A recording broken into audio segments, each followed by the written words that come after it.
Good evening and welcome back to MNB World. This is News Mongolia and I'm your host, Andrew Khambata. And for top stories, President meets with the outgoing US ambassador. Mongolian cartoons featured on a new commemorative stamp. Many pine forests are destroyed by early pine nut harvesting. And for the news, stay tuned.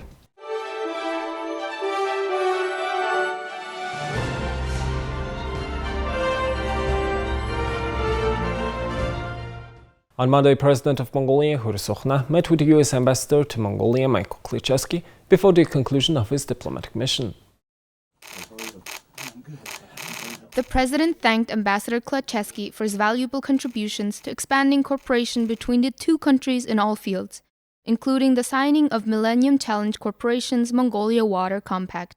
The compact is designed to increase Ulaanbaatar's water resource and reduce the risk of water supply shortages. To commemorate the 35th anniversary of diplomatic relations between the US and Mongolia, and in recognition of efforts to strengthen relations, Ambassador Klichevsky was awarded the Order of the Polar Star. Commemorative stamps featuring Mongolian cartoon characters were released to introduce the world to Mongolian cartoons. The stamps feature artwork from the early days of Mongolian animation and modern cartoons, capturing how illustration styles and techniques have dramatically changed over time. The team that created the stamps believes that sharing popular Mongolian cartoon characters are a great way to introduce Mongolia to the world. Since 1985, Mongol Post has printed Walt Disney characters and other international cartoon characters on our stamps. In 1945, we released our first stamp with an illustration of children. We have produced many children's stamps since then. The first Mongolian cartoon-themed stamps have been released today. We are living in an era of digital transition. We are currently working on delivering our new children's content through cutting-edge digital systems. Animation production should be run with an effective business model to be financially stable for producing new content. Right now, animation companies are creating work and not making a profit. The first Mongolian cartoon, Two Friends, was created in 1961. Even though the style and concepts of animation are different today, senior animation artists are supportive of the new generation of Mongolian animators. In our time, we created animation to teach children good manners. It was like capturing and reshaping children's minds. Modern-day cartoons and anime ignite creativity and are based on pure fantasy. We see that the old approach is no longer effective. Old doesn't always mean gold. 7 cartoon stamps were released during the launch ceremony. Munk Tong and Ami Tami are the modern animations that were selected during the series. The launch ceremony brought together animation artists of the old and modern ages. A recent study shows that 59% of Mongolian children watch foreign animated films and television shows. The Mongolian animation industry is working hard to draw more young viewers to Mongolian content. A large number of pine forests have been destroyed by early pine nut harvesting. Arkhanga province has lost nearly 70% of its pine forests due to the carelessness harvesting practices.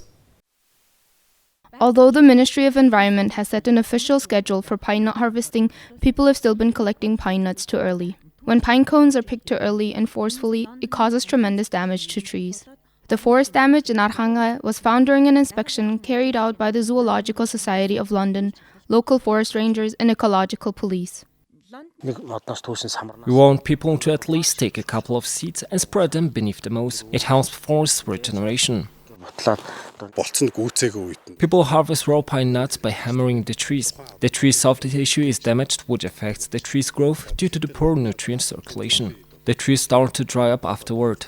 They produce less fruit and are vulnerable to insect infestation. Officials say the dried-up forests are even more vulnerable to wildfires. The inspection team also found a large amount of garbage in the forest. Every year, the Ministry of Environment sets a quota for pine nut harvesting. Pine nuts can be legally harvested for household consumptions and manufacturing. One individual is allowed to collect up to 50 kilograms of pine nuts. Entities must obtain special permits and pay a tax of 1,400 tugruk per kilogram to the local government in charge of where commercial harvesting is taking place. However, regulators say illegal harvesting is still out of control and has already damaged forests. The Zoological Society of London has introduced a smart inspection system for detecting violations, which is already being used by forest rangers in Arhangai province. Thank you for staying with us. Now let's take a look at the currency exchange rates provided by Mongol Bank.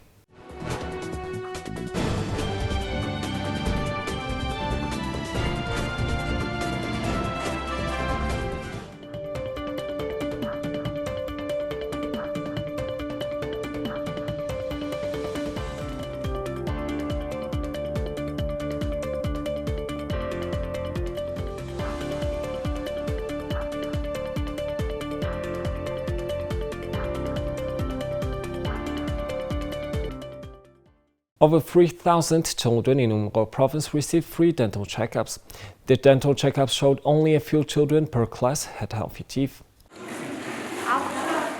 The dental checkup project, led by the local government of Datlanzadratsom and a local dental clinic, reached over 3,800 students in 2nd through 5th grade. Dental disease is a prevalent issue not only in Datlanzadratsom but all across the country, confirmed through dental checkups. Some classrooms had only 1 or 2 students with healthy teeth. Dentists say that some dental diseases are communicable and spread through exposure to bacteria. Children are often exposed to these bacteria by their parents and other people around them. Experts recommend that children use designated dinnerware and utensils.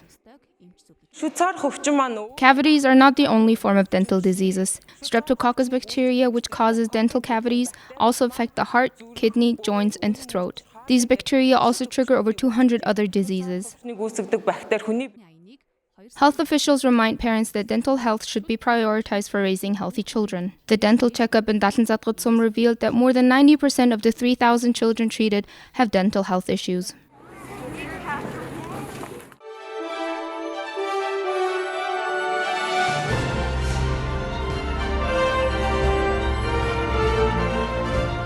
Here's the international news from our partner agencies.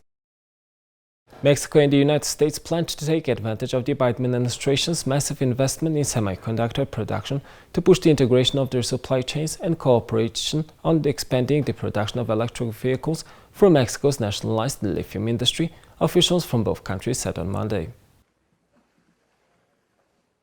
Both efforts seek to eat into Asia's advantage in semiconductors and batteries needed for electric vehicles and promote North American production. They were among the main topics discussed within and on the sidelines of the two countries' high-level economic dialogue in Mexico's capital. I shared and thanked President López Obrador for the commitments Mexico made at the Summit of the Americas, including adopting the Los Angeles Declaration, which reflects a new regional approach to migration.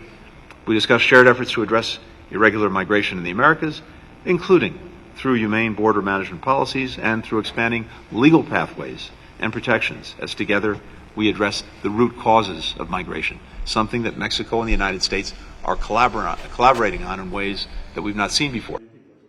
Blinken and U.S. Commerce Secretary Rina Raimundo had spoken earlier in the day with Mexico President Andrés Manuel López Obrador about the opportunities for Mexico to take advantage of recently passed U.S. legislation that would provide $28 billion in incentives for semiconductor production, $10 billion for new manufacturing of chips, and $11 billion for research and development. López Obrador, for his part, explained his plan to make the northern border state of Sonora a leader in lithium, electric vehicle, and solar energy production. Mexico Foreign Affairs Secretary Marcelo Ebrard said, "Lithium is a key component of batteries for electric vehicles." The president said last month he had already discussed the idea with U.S. President Joe Biden. Blinken said another piece of new U.S. legislation aims to incentivize the shift to electric vehicles and the production of the batteries they need in North America. Ebrard said it was a big opening for Mexico's economy. The dialogue, which was launched by the then Vice President Biden in 2013, resumed last year in Washington after stopping during the Trump administration.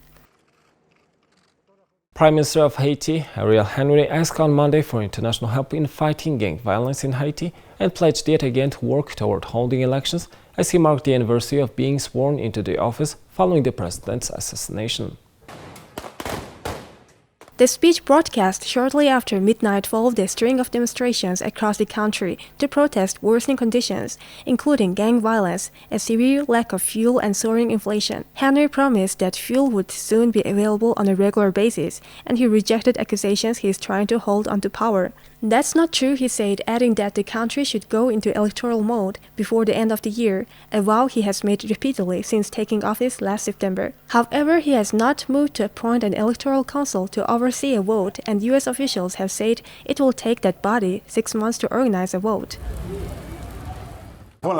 My compatriots, the problem of the country are on my mind. We have to solve the violence. Violence is not going to get us anywhere. I appeal to all people to stay calm. Haiti currently has only 10 elected officials, all members of the Senate, since it failed to hold legislative elections in October 2019 at a time of political gridlock and massive protests. President Jovenel Moïse had been ruling by decree for more than a year before was assassinated in July 2021. Henry renewed appeals for international support to strengthen the police, fight corruption, and improve the economy. He also condemned the violence of recent protests, but acknowledged that multiple crises are hitting Haiti and many people are living in abject poverty. He said the country has a lot of problems and called on everyone to remain calm. Gang-related violence and kidnappings have spiked, and a growing number of Haitians are fleeing the country, with dozens dying in recent months in the sinking of rickety, overloaded smuggling boats. Tigray's negotiation team includes TPLF spokesman Getachew Reda and General Tzadkan Gebretensey, who are ready to be deployed without delay, the statement added. The Ethiopian government formed the committee in June to negotiate with forces from the Tigray region. Ethiopian government spokesperson Leges Tulu was not immediately available for comment. The African Union welcomed the TPLF's announcement, calling it a unique opportunity towards the restoration of peace in Ethiopia. The AU chairperson Musa Faki Mahamat said in a statement late Sunday, the TPLF had previously expressed major concerns over the AU's mediation and demanded the government restore major services such as banking and communication to Tigray before any talks can hold. The federal government, however, insisted there must be no precondition set before the AU intervenes. Deliveries of humanitarian supplies by road into Tigray have been suspended since last week on August 24th. Similarly, the UN's aviation service, the humanitarian air service, has been unable to fly in and out of Tigray since September 25th, halting the transport of operational cash as well as rotation of humanitarian workers. We, along with our NGO partners, continue to provide humanitarian aid to the affected people as security allows. In Tigray, humanitarian partners have resumed distribution of food and other vital humanitarian supplies. The United Nations also welcomed the development and is ready to support the AU-led peace process, UN spokesman Stéphane Dujarric said in a statement.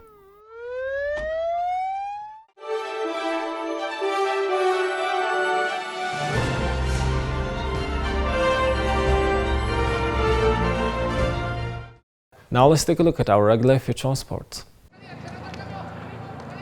Barcelona trained in Munich on Monday on the eve of their highly anticipated Champions League Group C match at the Allianz Arena against Bayern.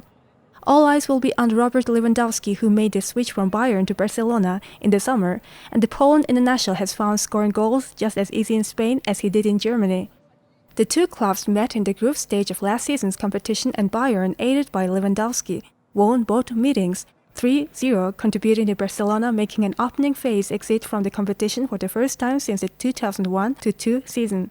Things are likely to be different this year, though. Barcelona are currently in sparkling form and have won their last 4 games 16-1 on aggregate. That run includes a 5-1 thrashing of Victoria Pilsen in their opening Group C game and a 4-0 victory at Cadiz in La Liga at the weekend. Bayern, in contrast, are having a little domestic difficulty. They have been held to draws in their last 2 Bundesliga outings, leaving them third in the standings. However, Bayern also won their opening Group C game last week at 2-0 success at the San Siro over Inter Milan.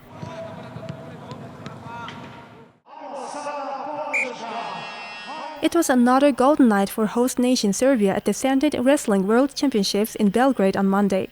Serbia took their gold medal tally to 4 with victories in the 63 and 67 kg categories of the Greco-Roman discipline. First, Sebastian Nat upset 2021 silver medalist and newly minted European champion Luri Abuladze of Georgia 3-1. Then the hot favorite for the gold medal, Iran's Mohammad Reza Garei, was beaten by mate Nims 5-4. The reigning Olympic and world champion was widely tipped to secure Iran's first gold medal of the championships, but it was not to be.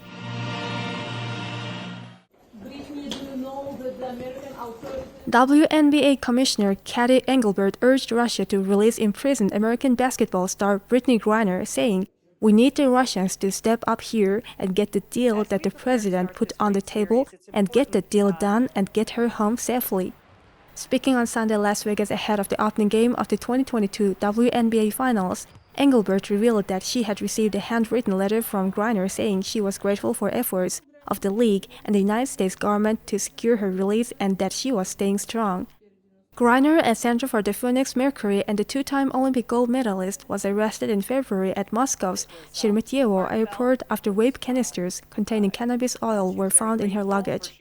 The 31-year-old, who had been playing for a women's basketball team in Yekaterinburg during the WNBA off-season, was found guilty in a Russian court on 4 August and sentenced to 9 years in prison. Here's the weather forecast of all major cities.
Well, that's all for today, and thank you for staying with us.